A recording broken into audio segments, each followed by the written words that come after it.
बिल्कुल उनकी कोई बातों में तथ्य नहीं है। और जिस तरीके से वो आरोप कर रहे हैं, आरोप जितने भी भारतीय जनता पार्टी के खास तौर पर पदाधिकारी नेताओं के ऊपर जो आरोप करते हैं कि कहीं ना कहीं उनको एक दुख है कि उनके दामाद को कुछ दिन पहले अरेस्ट हुई थी। ड्रग्स केस में वो 8 महीना अरेस्ट थे। चरस गांजा वगैरह कुछ कुछ उनके घर पे मिला। पार्टी के बड़े वरिष्ठ नेता रहे, मंत्री रहे, शरद पवार जी के करीबी रहे, होम मिनिस्टर उनका, मुख्यमंत्री उनका, फिर भी वो छुड़ा नहीं पाए। तो कहीं ना कहीं वो चुभन थी। 8 महीना क्यों शांत रहे? 8 महीना वो क्यों आवाज़ नहीं कर पाए? अगर तुम्हारी जो चुभन थी, जो तकलीफ थी, 8 महीना क्यों शांत रहे? जामीन होके बाहर आने के बाद ही उन्होंने ये सारी चीज़ें शुरुआत की। तो कहीं ना कहीं वो खुद बिन जो बेंडुक जिस तरीके से चिल्लाती रहती है उस तरीके से वो चिल्लाना शुरू कर दे। कोई बातों के अंदर हाथ है ना पैर है। अगर है तो साबित करो ना, सरकार तुम्हारी है, उनके साथ बैठे। कौन अधिकारी न्यूज़ किस तरीके से दे रहा है और वो कैसा बैठ सकता है, और उसके संबंध किधर से, पाकिस्तान से है, उसके संबंध दुबई से है, वो किस तरीके से पूरा रैकेट चला रहा है। एक अधिकारी आड़ में उसके भी घर पे जल्द से जल्द एक अच्छी नोटिस आएगी और एक एजेंसी उसका पूरा भंटा ढार करेगी। उसके ऊपर पूरा मेरा ध्यान है। मैं चुप बैठा हूँ इसका मतलब मेरा ध्यान नहीं है, मेरा पूरा ध्यान है। और एविडेंस के साथ अब आऊँगा तो एविडेंस के साथ, पुरावे के साथ, प्रूफ के साथ, और जड़ से उखाड़ के एजेंसी उनको ले जाएगी। गलत था या सही था तो 8 महीने जेल में क्यों था? 8 महीने जज साहब ने उसको रिहा क्यों नहीं किए? तो रिहा भी तो होना चाहिए था ना। चलो पुलिस गलत थे, एजेंसी गलत थी, क्या आप कहना चाहते हो कि जज भी गलत थे?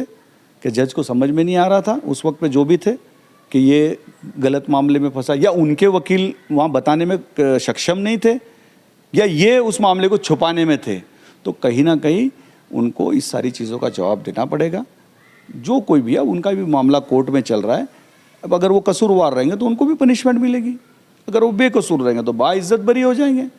कोई मेरी नवाब मलिक से पर्सनल दुश्मनी नहीं है, ना समीर वानखड़े से दोस्ती है, पर मेरे महाराष्ट्र का भूमिपुत्र, मेरे महाराष्ट्र का मुस्लिम समाज का बच्चा अगर चरस, गांजा, अफीम और ड्रग्स का शिकार होगा तो ये हाजी अराफात शेख कहीं नहीं रुकेगा। जिस तरीके से उनको प्रोटेक्शन देने का काम वो कर रहे जो ड्रग्स माफियाओं को, यह हाजी अराफात शेख पूरा जड़ से उखाड़ के उनको फेंकने का काम करेगा। मैंने कुछ ऐसी चीज़ें एविडेंस जमा की है जो मुंबई में उन्होंने कई ऐसे ड्रग्स माफियाओं के साथ उनके फ़ोटोज़ मेरे पास है। पूना के अंदर आए और हमारे देहरोड का एक बंदा जिसका धंधा बड़े पैमाने पे चल रहा है और कई सालों से छुपा धंधा चल रहा है, उसके साथ में भी मैंने फ़ोटो देखा। और वो एक कार्यक्रम का स्पॉन्सरशिप करता है। एक अधिकारी स्टेज पे बैठता है, वो अधिकारी रहने के बाद स्टेज पे कैसा बैठा और उसके लिंक ड्रग्स माफिया से कैसे, उसके लिंक अंडरवर्ल्ड से कैसे, वो किस तरीके से पूरा लोगों को, आइबों को छुपा कर ये सारे धंधा करके ऐसे मंत्रियों के सपोर्ट में, संरक्षण में काम कर रहा है, वो सारी चीज़ एक के बाद सीरियल वाइज मैं उजागर करूँगा।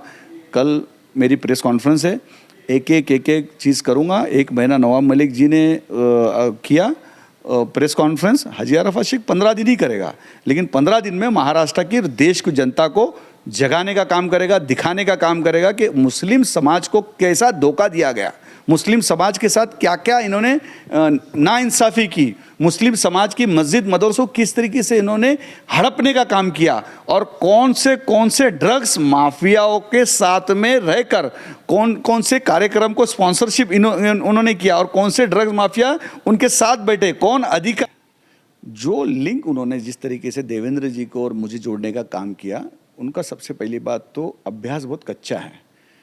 जिस वक्त ये हादसा हुआ था उस वक्त मैं शिवसेना का उपनेता करके काम कर रहा था।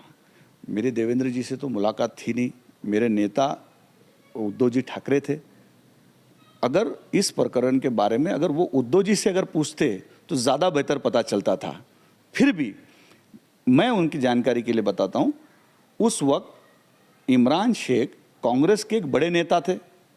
बड़े नेता भी इस तरीके के बड़े नेता थे कि उनके कार्यालय का उद्घाटन करने के लिए जगदीश टैटलर जी, कांग्रेस के एक बहुत बड़े नेता, दिल्ली से आते हैं और वो उसके अंदर काम कर रहे थे।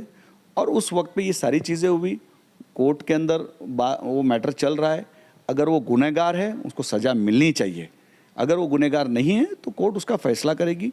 मेरे साथ उसके कोई संबंध नहीं है, वो अलग पहले से मेरे जब वालिद हयात थे उसी वक्त वो अलग रहने चले गए थे, लॉ की पढ़ाई कर रहे थे। जिस तरीके से उन्होंने बहुत सारी मालूमात दी, तो मुझे वो मालूमात उन्होंने अगर जिस तरीके से दी, तो एक नवाब मलिक एक जिन का काम कर रहे हैं, जो एजेंसी को पता नहीं, मुंबई पुलिस को पता नहीं है, कोर्ट को पता नहीं, लेकिन नवाब मलिक को सारी बातें पता चल जाती। तो मुझे लगता है कि नवाब मलिक का अभ्यास थोड़ा कच्चा है, उनको पूरी तरीके से वो अभ्यास पढ़कर, जानकर, स्टडी करके बोलना चाहिए। अगर वो इसका करेंगे तो आगे उनके भविष्य के लिए बहुत अच्छी बातें होगी।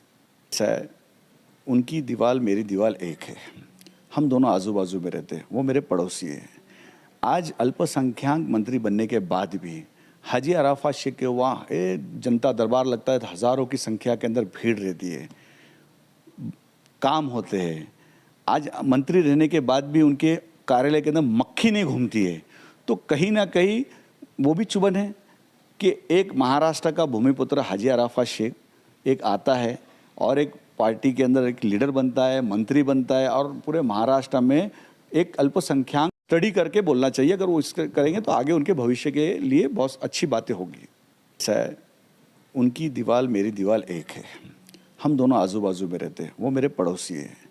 आज अल्पसंख्यक मंत्री बनने के बाद भी हाजी अराफात शेख के वहाँ जनता दरबार लगता है तो हज़ारों की संख्या के अंदर भीड़ रहती है, काम होते हैं। आज मंत्री रहने के बाद भी उनके कार्यालय के अंदर मक्खी नहीं घूमती है, तो कहीं ना कहीं वो भी चुभन है कि एक महाराष्ट्र का भूमिपुत्र हाजी अराफात शेख एक आता है और एक पार्टी के अंदर एक लीडर बनता है, मंत्री बनता है, और पूरे महाराष्ट्र में एक अल्पसंख्यक समाज का एक बड़ा लीडर बन जाता है। तो कहीं ना कहीं वो चुभन भी है कि बड़े पैमाने पे भारतीय जनता पार्टी में मुस्लिम समाज के लोग जो दूर थे, जो ऐसे लोगों ने ही जो उनको भटकाने का, उनको डराने का जो काम किया था कांग्रेस और राष्ट्रवादी के लोगों ने, वो मैं ब्रिज का काम किया और हज़ारों की संख्या के अंदर मुस्लिम समाज आज भारतीय जनता पार्टी से जुड़ने लगा। तो कहीं ना कहीं वो चुभन लगी और वो राजकीय तरीके से वो टारगेट करने का काम उनको ये मुझे लगता है कर रहे हैं।